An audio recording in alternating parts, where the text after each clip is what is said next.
இன்னும் நம்ம வைக்க போகிற குழம்பு பாவக்காய் தான் வைக்க போகிறோம். இன்னும் அது சிம்பிளான ஒரு குழம்பு தான், ஆனால் அதை எப்படி செய்யலாம்னு நம்ம பார்க்கலாம். பாவக்காய் சின்னதாக கட் பண்ணி இந்த மாதிரி சின்ன துண்டாக கட் பண்ணி வாஷ் பண்ணி கொஞ்சோண்டு நல்ல தண்ணி ஊற்றி மஞ்சத்தூள் போட்டு உப்பு போட்டு குக்கரில் போட்டு வேக வைக்க. நம்ம ஏன் குக்கரில் ஒரு 2 விசில் விடுறோம் அப்படின்னு நினச்சா ஒரு ரெண்டு பெனிஃபிட் இருக்குது. ஒன்று அந்த தண்ணி எடுத்து நம்ம குடிச்சிக்கலாம், மித்த அந்த பாவக்காய் எடுத்து குழம்பு வச்சா சுத்தமாக கசப்பு இருக்காது. அந்த மாதிரி செய்யலாம், நீங்களும் ட்ரை பண்ணுங்க. தேவையான மசாலா கொஞ்சம் தேங்காய்,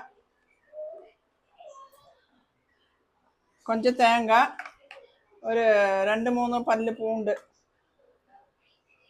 பூண்டு 2 சின்ன வெங்காயம்,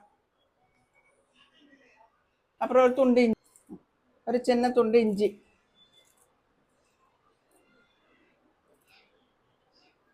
தேங்காய் பூண்டு சின்ன வெங்காயம் இஞ்சி காஞ்சதுக்கு அப்புறம் கொஞ்சம் எண்ணெய் ஊற்றிக்கோங்க. எண்ணெய் ஊற்றிட்டு 2 கடுகு 2 ഒരു 2 വെന്തയം മണത്തിന്, 2 வெந்தயம். அது வெடிச்ச பிற்பாடு நம்ம வெங்காயம் போட்டுடலாம்.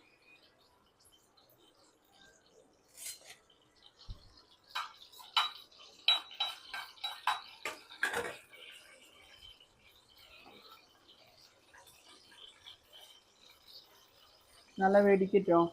அதுக்கப்புறம் நம்ம பாவக்காய் குழம்பு எப்படி ஆகுதுன்னு மட்டும் பாருங்கள். நல்லா சூப்பரான சுவையான பாவக்காய் குழம்பு ரெடி ஆகிடும்.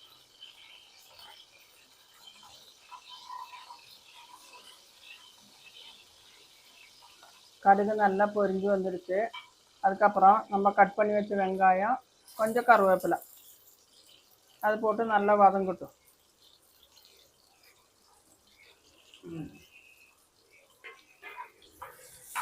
வதங்கி நல்லா வரட்டும். அதுக்குள்ள தேங்காய் அரைச்சி வச்சது, தக்காளி 3 தக்காளி அரைச்சி வச்சிருக்கு.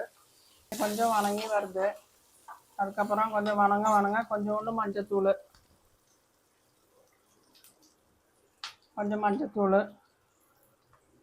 அப்புறம் கொஞ்சம் மிளகாத்தூள் ஒரு ஸ்பூனு, உங்களுக்கு எவ்வளோ தேவை இருக்குதோ. எங்கள் மிளகாத்தூள் அவ்வளோக்கு காரம் இருக்காது, அதனால நான் ஒரு ஸ்பூனுக்கு மேலே போட்டுட்டோம்.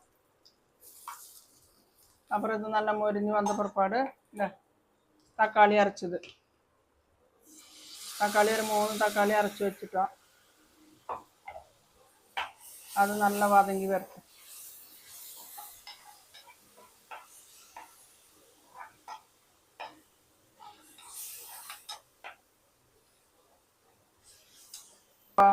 வடிகட்டி ஒரு கிளாஸ் பாவக்காய் நல்லா வெந்துருச்சு. ஒரு கிளாஸ் தண்ணி எடுத்து நம்ம அது குடிக்கிறதுக்கு வச்சுக்கலாம். நான் எப்போதுமே வேக வச்சா ஒரு மசாலா வந்துருச்சு.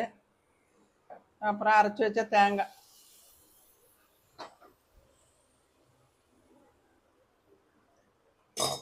தேங்காய் இஞ்சி பூண்டு பேஸ்ட் எல்லாம் அரைச்சது இதில் இருக்கு.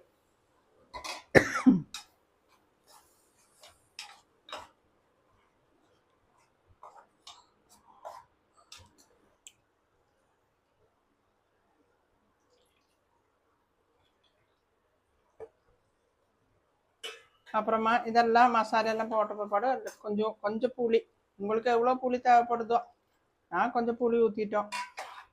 புளி ஊற்றி இந்த மசாலெல்லாம் எவ்வளோ தண்ணி வேணுமோ அதெல்லாம் பார்த்து கொஞ்சம் கொதிக்கட்டுங்க. இப்போ நல்லா மசாலா நல்லா கொதிச்சு வந்துருச்சு. அப்போ நம்ம இந்த வேக வச்ச பாவக்காய்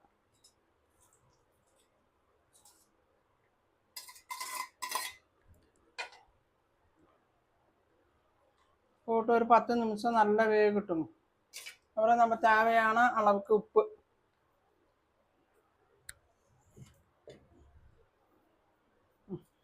போட்டு நல்லா கொதிச்சு ஒரு 10 நிமிஷம் கொதிச்சா, ஏற்கனவே வெந்த பாவக்காய் தான் நல்லா வெந்திருக்குது. இப்போ இது ஒரு 2 நிமிஷம் ஒரு 10 நிமிஷம் கொதிச்சு வச்சா மசாலெல்லாம் பிடிச்சா நல்லாயிருக்கும் குழம்பு. அவ்வளோதாங்க, பாவக்காய் குழம்பு ரெடி. ஈஸியான ஒரு குழம்பு தான். உங்களுக்கு நீங்களும் ட்ரை பண்ணுங்க. நல்லா இருக்குதா இல்லையான்னு கமெண்ட்ல சொல்லுங்க. இனி இதுக்கு மேலே ஏதாச்சும் குழம்பு செய்யணுமா, வெஜ்ஜு நான்வெஜ்ஜு என்ன குழம்பு செய்யணுங்களோ கமெண்ட்ல சொல்லுங்க, உங்களுக்காக நான் அதை செஞ்சு கொடுக்குறேன். வீடியோ பார்த்தா அனைவருக்கும் ரொம்ப நன்றி. இனி அடுத்த வீடியோவில் நம்ம சந்திக்கலாம். பாய்.